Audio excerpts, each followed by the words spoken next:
Me and my partners were bootstrapping the business for really the kind of first year. I mentioned, the kind of insurance and real estate industry complexities that we knew we had to tackle. And so we spent almost a year, maybe even a little more than a year, kind of getting that stuff out of the way, because we knew it was absolute critical path, but we could kind of focus on before we raised capital from outside investors. And then once we raised capital, we went into a different mode of just, absolute pedal to the metal, knowing that the clock was now sort of ticking. My name is Paraag Sarva, and I'm the co-founder and CEO of Rhino.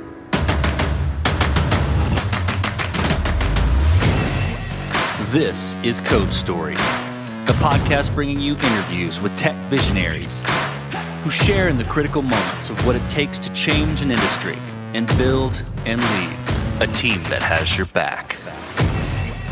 I'm your host, Noah Lappart, and today how Paraag Sarva created the security deposit alternative that's easy on your mind and your wallet. All this and more on Code Story. Paraag Sarva is a New York City native. He grew up in Queens and went to college at NYU. When he started his career, he didn't think about going into tech. And in 2004-2005 timeframe, he did what most people did or tried to do. He went to work for Goldman Sachs to learn the financial services world. Though he was good at his job, he quickly realized that he didn't love it. And he moved on to work for Mike Bloomberg when he was mayor at City Hall. It was after this that he was introduced to and fell in love with the startup world. He's married with 2 kids, and during the pandemic, he found that one of the early telltale signs that people were getting panicky was the line of cars backed up to get into, you guessed it, Costco. He loves to cook, and actually he and some friends would get together occasionally to have ice cream club, which had one rule: you had to make the ice cream. As a renter and a landlord, Paraag intimately felt the pains on both sides of the equation when it comes to security deposits. Rather than people stuffing large amounts of cash into a system that doesn't help either side, he knew there was a better way to help renters and landlords. This is the creation story of Rhino. Rhino's a company for renters. Our flagship product is an insurance policy that replaces the need for a renter to pay a cash security deposit when they move in. If you've ever rented a home or know somebody who's rented a home, you are probably all too familiar with, the kind of age-old requirement of paying a cash security deposit up front. It's oftentimes 1 month or sometimes even more. So if you're renting a place for, say, $2,000 a month, you have to come up with first month's rent, $2,000, security deposit, another $2,000, and oftentimes some other, move-in fees and expenses to actually settle into your new home. It's extraordinarily expensive. That cash deposit is the bit that we deal with. We've essentially replaced that $2,000 deposit with a security deposit insurance policy that costs as little as $8, $10, or maybe $12 to the renter per month in lieu of having to fork over that $2,000 cash security deposit. So it's a way for renters and landlords to really transact in a much more modern, efficient way in 2021 versus just putting cash into really what is a individually segregated escrow account that sort of just sits on the sidelines and does nothing for anyone really for the life of that lease. The challenges really lie in that both real estate and insurance, the other kind of vertical or industry we, squarely participate in, are both very, very long-standing, deep, and complex industries that have been a little bit further behind the technology adoption curve. And so making headway into that, really I think has been a complex process for us over the last 5 years. The way we started, I actually went on through some other turns to end up in real estate managing a couple hundred rental homes in the New York metro area on behalf of some private investors. So it was really living and breathing, not just the renter side, of course, which I had been personally familiar with for many years, but the landlord property manager side of the real estate rental market firsthand. To me, this was one of the big challenges, dealing with qualifying renters and the cash exchanges that are required, which are just part and parcel of, I think, how the business works. And so it was really born out of a gap I felt we could do better on for our portfolio around managing those risks and relationships better from a landlord and property manager point of view, and realizing that cash was just so burdensome, quite frankly. I can go to a farmer's market and buy apples, with my iPhone, right? Using Square and whatever else. Whereas, to do a very large dollar transaction, with a renter, it was far more difficult and far less tech enabled. And then talking with friends and peers in the community, and by in the community I mean other real estate owners and property managers around. Hey, I experienced this challenge with deposits and managing cash. What do you think? And realizing that this opportunity to apply really what has been done in other industries, for 10 years now, to this space and this transaction. And the answer was yes. It was something that people would be on board with and do. And that's when we realized, look, we didn't have just an opportunity to solve, what we thought was a problem, a mouse problem for, me and the couple hundred homes, I managed, but rather to build a large scale business that could really impact how people experience renting and literally save up to 50% for people at move-in. Well, tell me about the MVP. Tell me about that first product you built, how long it took you to build, and what sort of tools you used to bring it to life. I sometimes think about it as having the kind of good fortune of starting this business, after having seen a lot and done a lot, being, 35 roughly. Me and my partners were bootstrapping the business for really the kind of first year. There was so much kind of work. I mentioned, the kind of insurance and real estate industry complexities that we knew we had to tackle. And so we spent almost a year, maybe even a little more than a year, kind of getting that stuff out of the way, because we knew it was absolute critical path, but we could kind of focus on before we raised capital from outside investors.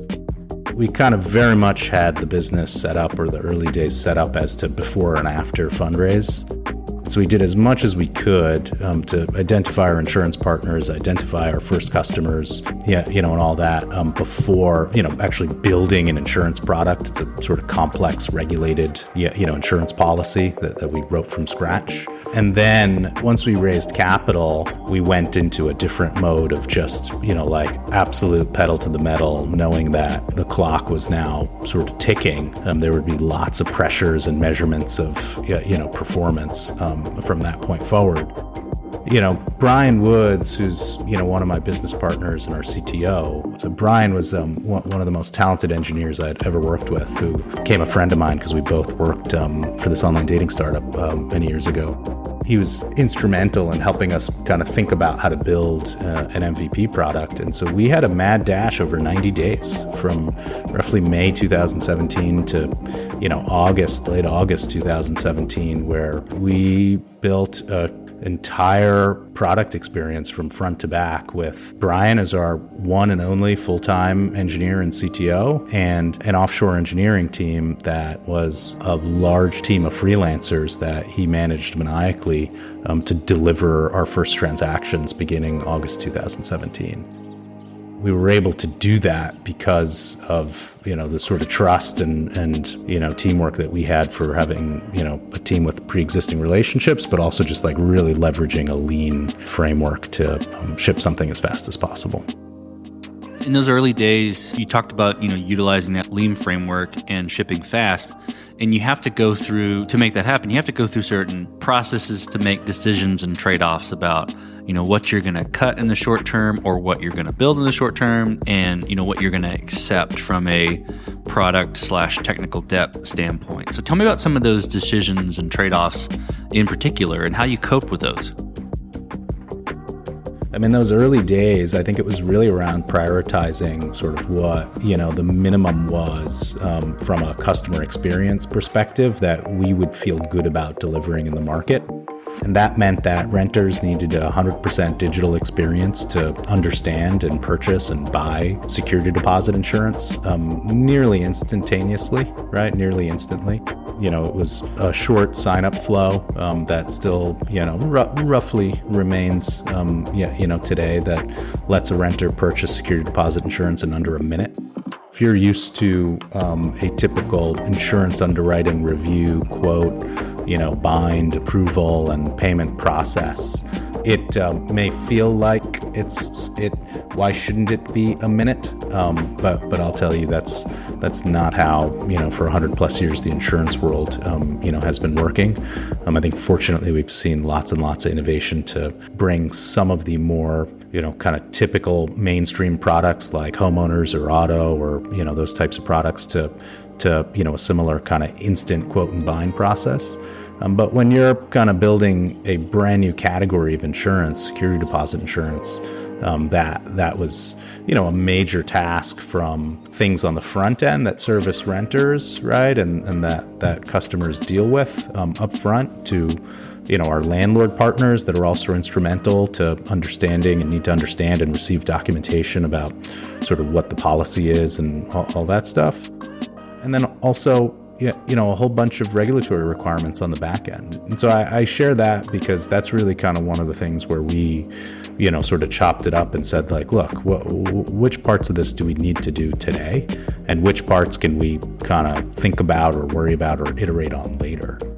We really, really focused on the front end consumer experience, and anything that felt kind of below the line or to the back of the process, we built a pretty robust manual effort to address.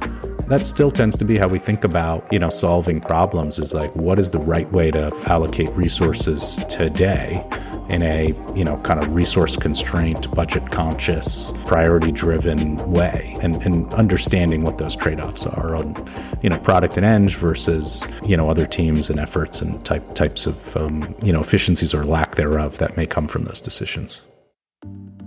So you've got the MVP, major trade-offs and decisions. How did you progress the product from there? How did you move it forward and mature it? And I think what would be really interesting to hear is how you approached building your roadmap and deciding, okay, this is the next most important thing to build. I'd say kind of two things, and they may sound obvious, but I think as you're kind of going through the motions, they're very, very kind of challenging to internalize, or at least for me, have been challenging to internalize. And the first is confidence. What I mean by confidence is put yourself in the mindset of, trying to just decide, hey, I don't know, which landing page is better, landing page A or landing page B. The classic sort of story I always think about is, let's just run an A/B test and wait for the data to tell us. The truth is, when you're building a new business and delivering a new experience to people, it is oftentimes too long of a wait and to wait for the kind of perfect data set to tell you whether landing page A or landing page B is better. And you need to have kind of confidence in your hypothesis or hypotheses in every decision you're making. And so I would say just sort of confidently kind of moving through decision making for what to build and why is has been a critical point, because the data is not always available and may not actually be, is something worth waiting for. And so that's not a way of saying, it's not useful, but it's just the iteration cycles can be too long, and you need to be really, really smart about what you're relying on data for versus what you're relying on, your own kind of gut intuition and confident, view on. From a more practical perspective, the second thing really has been thinking about automation and how can you automate more and more and more. And I think it's almost, I say, this was the second thing I mentioned besides confidence, is it's easy to say like, oh yeah, of course, automation. But I think it shows itself in, mysterious ways. And so, I'm trying to think of an example. Like an example I would think about is a company that I admire and, I'll admit I'm somewhat addicted to also is Amazon. If you remember, Bezos, I don't know, years ago at this point, maybe 3-5 years ago, was talking about at-home delivery at such speed because of the advent of drone technology. Everybody could wrap their heads around that, right? Like drones, yes, hard technology, new improvements, flying little, manless aircrafts delivering packages in your backyard across suburban America. Wonderful. That's not actually what's happened in the last 3 to 5 years. I know drones has progressed, quite magically, and somebody else will, come on to Code Story and tell us all about that. However, the thing that I'm absolutely fascinated by is they still have somehow magically delivered, next day delivery for a 6-pack of toothpaste and a kid's baseball glove that, I ordered last night.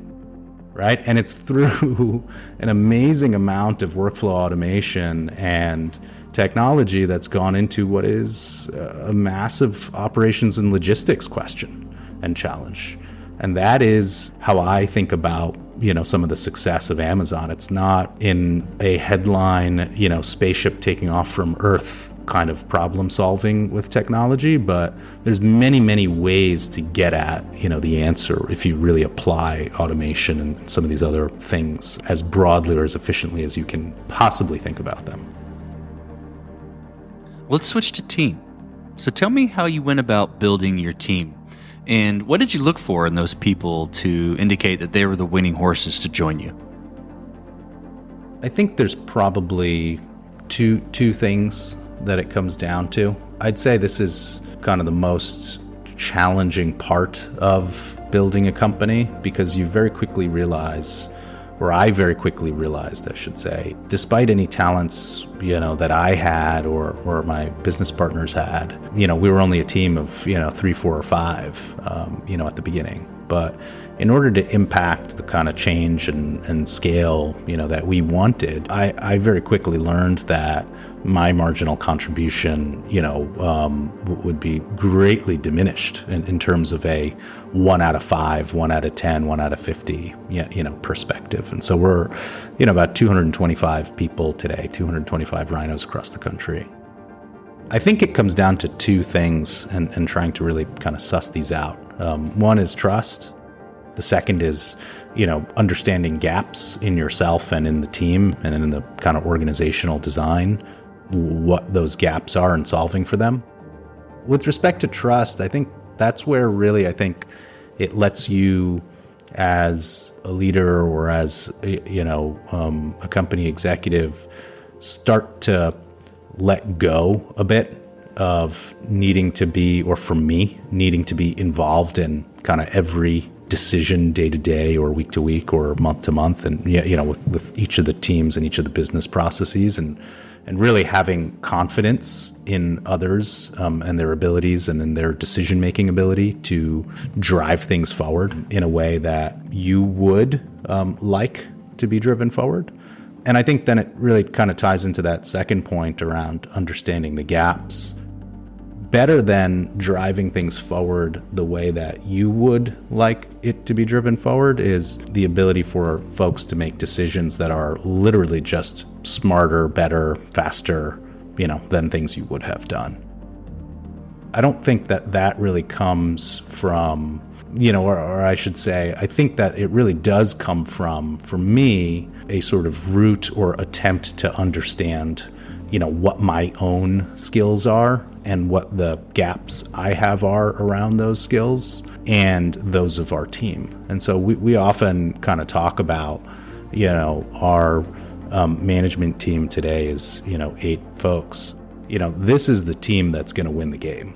It's not about what are, the things that we're pointing out to each other that where we fall short in terms of, kind of criticizing. But it's really about like identifying those gaps to help each other kind of fill them in order to get to the right business outcome. So I think it comes to, these two issues. One is about kind of an emotional trust, and then the other is around complementary skills and recognizing where gaps are for me personally, and also the kind of team we've put together.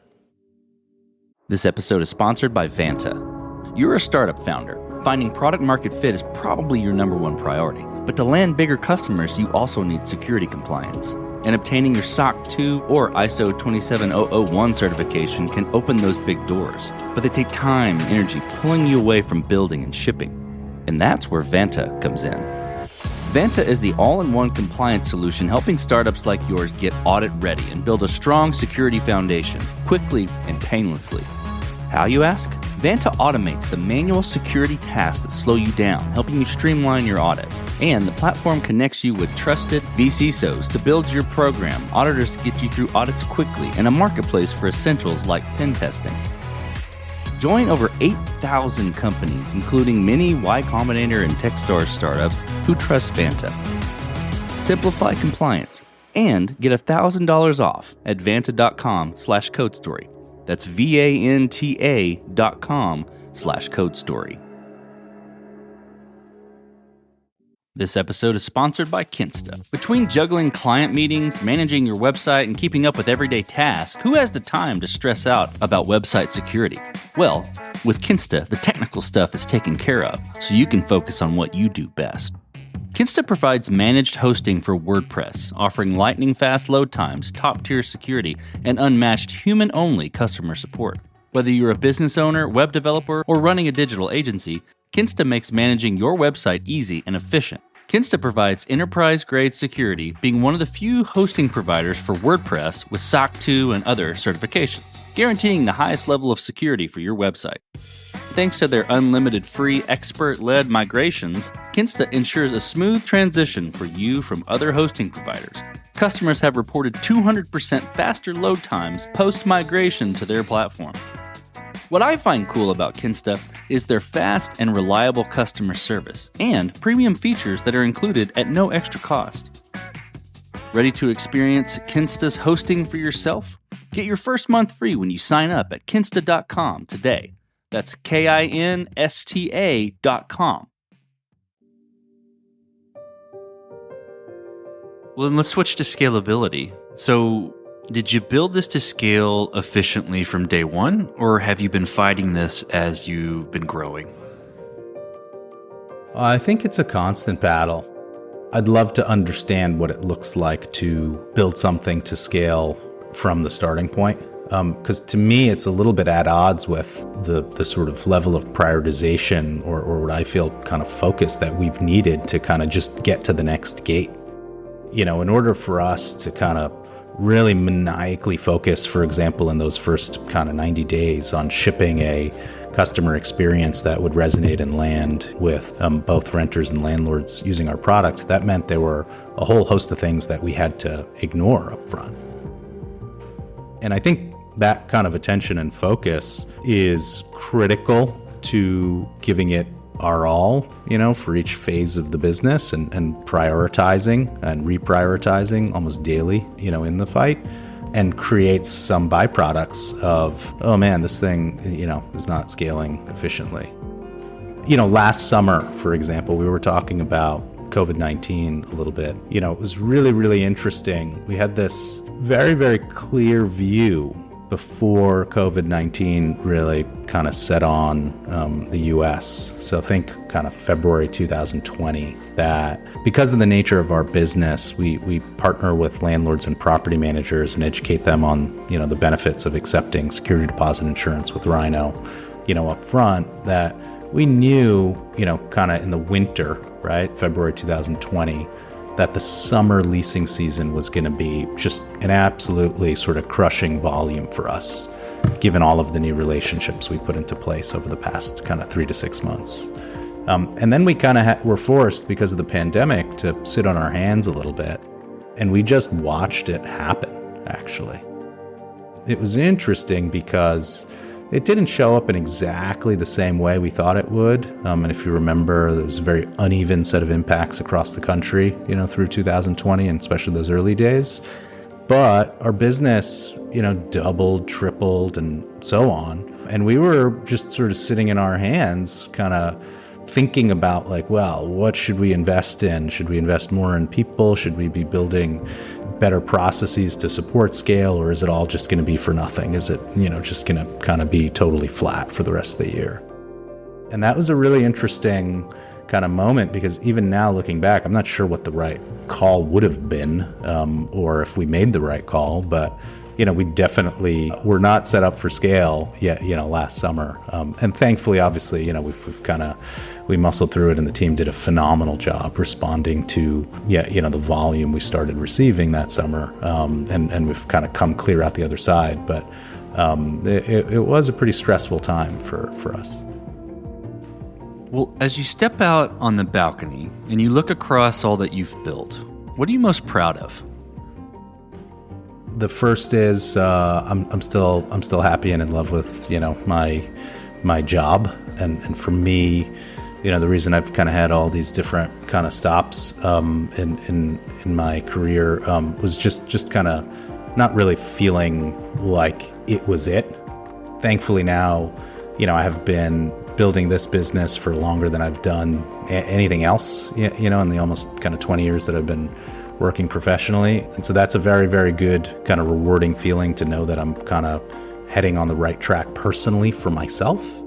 And then I would say is really around kind of the fulfillment for that comes from being able to help people. It's been, kind of an important thing that I've gotten closer and closer to thinking about and wanting to spend time doing. And so what I mean by that is, we've now in the last 4 years saved renters over $400 million in upfront moving costs, which is a huge number. That is I sometimes think about it as, how would I think about my time inside government versus outside government? I feel pretty strongly that the last few years has been more impactful for other people, compared to my prior many years. And we've also passed 2 laws, not something we talked about, but I think it's pretty amazing to see kind of the intersection that we've kind of become involved in between not just real estate, technology, and insurance, but really between the public sector and the private sector. And the very fact that we are so tied into helping renters save money at a time where 40% of Americans don't have $400 saved for an emergency. Just think about that statistic for a moment. $400 saved for an emergency. That's not about renter, homeowner. That's like 40% of the 350 some odd million people not having $400 for an emergency. This is a critical thing. Housing affordability is a major topic that has only been, heightened due to the pandemic. And so we have been able to work successfully with a number of mayors and legislators across the country to start thinking about how technology can truly update renting and help people. And so in the past year and a half, we've passed 2 laws. We've seen 2 laws passed in Cincinnati, Ohio, and Atlanta, Georgia, which we believe are really important steps towards bringing innovation to bear in ways that I don't think we've seen, the public sector really kind of respond or take advantage of.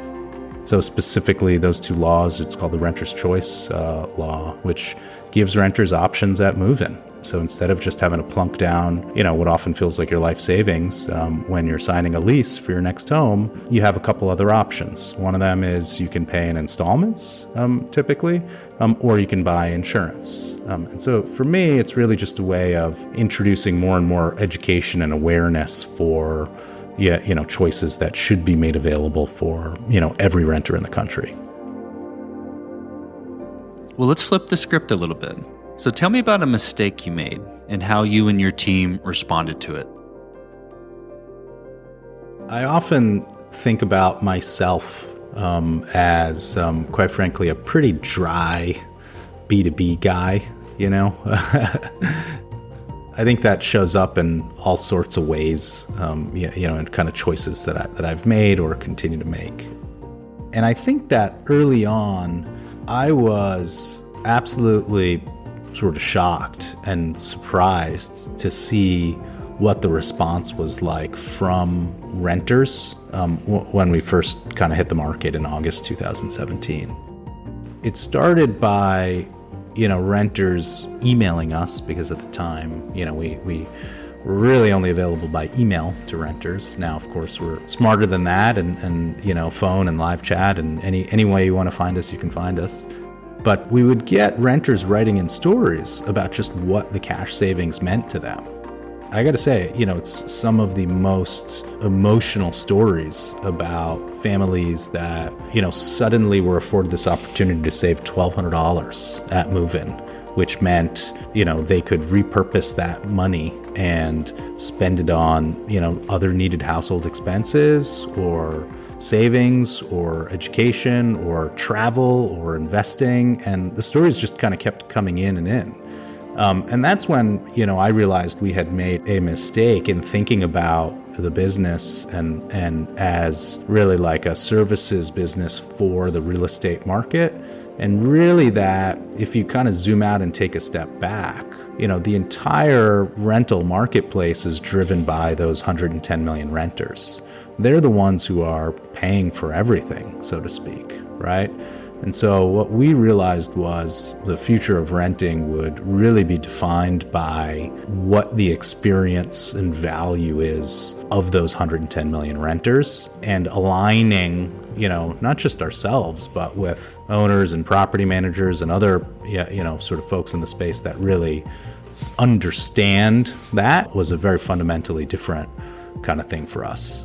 And so I didn't have that view on day one, and I'll admit that was early learning for me, which was really fundamental to, kind of how we've built the company over the last few years. Well, this is an exciting question. I always love asking this one. What does the future look like for Rhino, the product, and for your team?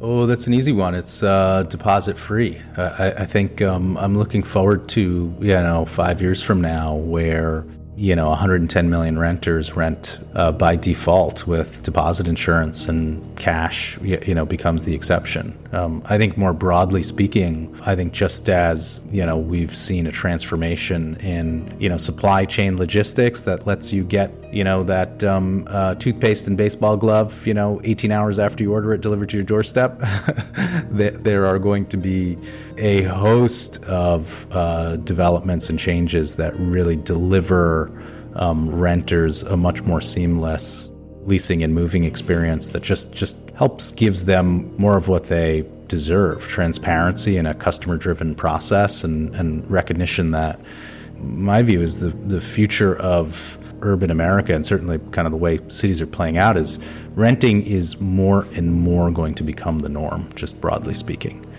It will no longer be kind of second place to home ownership as folks are making more and more active choices around renting.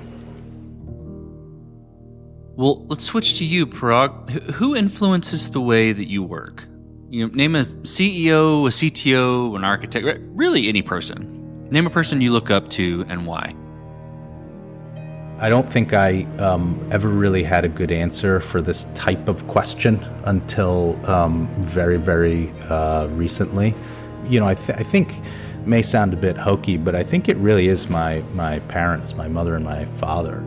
I think it's taken me having kids to experience and understand a lot of the trade-offs and sacrifices and decisions they've made in their life, much of which I've never really even talked about with them. But I think, they moved here as immigrants after having an arranged marriage in 1972 from India, really with not much other than a incredibly strong work ethic and commitment to chase the American dream. The approach they took and continue to take towards prioritizing what's important to them, and the gusto that they approach work with, I think is something that's really kind of impacted me. And again, I don't even think I really realized it until probably the last few years. seeing how they, kind of were entrepreneurs and, in their own right, building very different style businesses, but lots and lots of lessons I can think about, from even, when I was small, kind of just seeing the way they did things. So I would give them, I think, probably the most credit in terms of impacting why I work or think about things, in my career the way I do now. Well, we talked about a mistake, but a little bit different spin. If you could go back to the beginning, what would you do differently, or where would you consider taking a different approach? One of the things I've always been most displeased with is complacency. Feeling like, whether in myself or in others or in processes, feeling like, this feeling of kind of complacency was sort of setting in or taking hold of outcomes. And so I think, that I would apply that or think about that. And I often do think about that is I think we could have iterated even more and been even more focused on kind of truly identifying like what is the kind of best in class way for this thing to kind of work. There's no one set kind of piece of our business or company where I see that, but it's become something I've just gotten so focused on is just incremental improvement and looking to kind of deliver an even better outcome. I think that's something that some of the kind of earlier decisions that we made, we maybe could have benefited from being even more maniacal about iterating more aggressively. And to use a current example, we've moved, now we're kind of 225 people, the vast majority of which, almost 175 of which we've hired, in the last 12 months through the pandemic, have a fully remote team. We were not a fully remote team before the pandemic, though. We were 50 people in an office, largely all in an office in New York City. Bridging that gap, I think is still something, or bridging that transformation is still something we are working through. One of the things that I have found myself drawn towards, which I think is critically important, is getting the culture building right in a remote setting. And I don't think there's, a lot of precedence for it, obviously, given kind of dramatic change over the last year or two. I've been very, very focused on even something as simple as like, what do our weekly stand-up meetings look like at the company? We have a half-hour meeting every Friday afternoon, which used to be for 10 people, then 20 people, then 50, now 225. What's the format of that meeting, and how do we make sure we're delivering value and the right kinds of information to this growing rhinoverse, right? And so that's something where I think just kind of iterating for, better is really what keeps me up at night. Well, last question, Paraag. So you're getting on a plane and you're sitting next to a young entrepreneur who's built the next big thing. They're jazzed about it. They can't wait to show it off to the world. Can't wait to show it off to you right there on the plane. What advice do you give that person, having gone down this road a bit? I think there's two things I would give this person sitting on the plane. The first is put your mask back on. No, I'm kidding. That's not the first one, but small pandemic joke. The two things really I think are, one, understanding what you want. And, it's intentionally a pretty broad phrasing to that statement because I think it's a very difficult question for people to answer.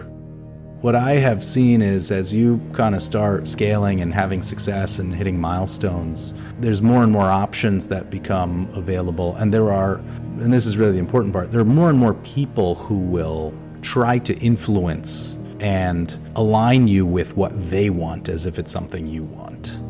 And I think that's a very, very kind of slippery or challenging thing to think through because it may be friends, it may be family, it may be advisors, it may be investors, it may be employees or business, but it could come from any kind of direction of folks, customers like that you interact with. But what is it that you kind of want out of, your time and your investment in the business in all of the manifestations of that word investment? So I think that's one critically important one. And then the second is, I think, something I didn't really quite realize is just if part of what you want includes you being, kind of the CEO of that business for the rest of its days or your days, is to really understand that it's not one job and that you may have one title, but the number of jobs and iterations of yourself that you need to grow through and push through and develop through is many times greater than, what you think at the outset. And so that's something, which I have found to be incredibly,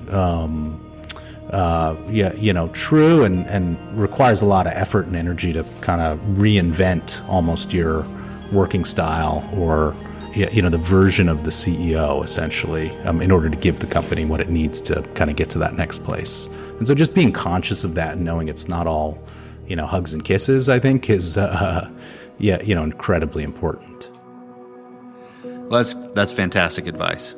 Well, Paraag, thank you for being on the show today. Thank you for telling the creation story of Rhino. Thank you. It was a pleasure to be here. And this concludes another chapter of Code Story.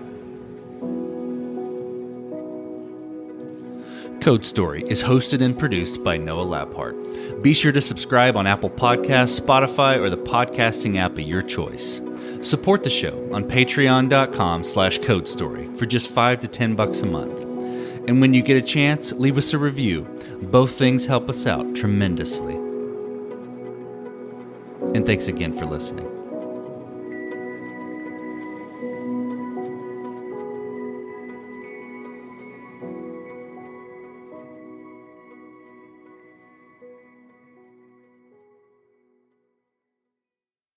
You just realized your business needed to hire someone yesterday. How can you find amazing candidates fast?